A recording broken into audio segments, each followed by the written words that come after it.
Liverpool became the first team to beat Manchester City in the Premier League this season in their first fixture since Philippe Coutinho's departure.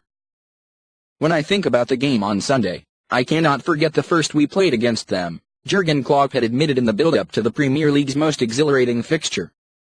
We have to pay back, in a football way. We have such a strong group here, they are on fire. Liverpool acceded to their manager's demand in an authoritative manner.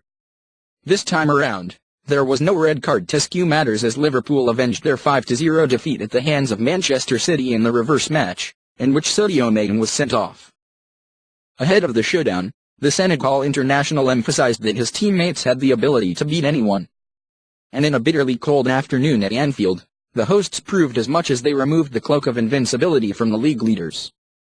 This was the fixture Philippe Coutinho, now Barcelona's record signing following his £142 million transfer last weekend, most thrived in the question of how Liverpool would cope without their virtuoso understandably formed a sizable part of the pre-match narrative.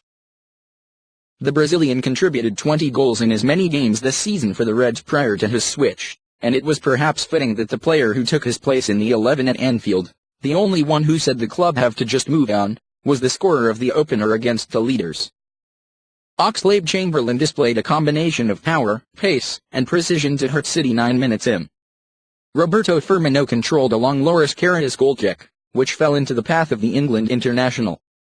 He drove forward, dusting off Fernandinho in the process, planting a low, right-footed cracker past Ederson. It was yet another example of Oxlade-Chamberlain's strengths marrying far better with Liverpool's blueprint than it ever did at Arsenal. And with RB Leipzig announcing just hours before kickoff that they will not sanction Naby Keita's early release, his dynamism in the middle was doubly important.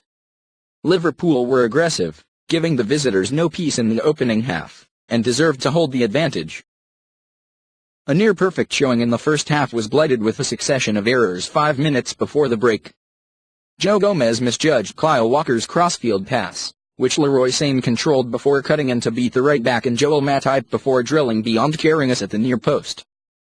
The keeper stuck his forehead on the turf in the knowledge that he should have done better. It was a robust strike from the German winger, but had the positioning of his hands been correct, he'd have thwarted the hit. Thankfully for Karius, now Liverpool's first choice over Simon Mignolet if he is able to perform according to Klopp, the equalizer did not galvanize City.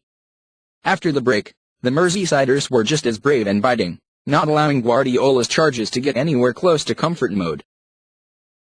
When Firmino chipped in after holding off John Stones and meeting Oxlade-Chamberlain's through ball on 59 minutes, it was still a tight, testing encounter. By the time 70 minutes were up, City were on the canvas, bloodied, as Mane fired home a rocket into the top corner and Salah punished a poor clearance from Ederson by lofting an effort over the out-of-position Brazilian.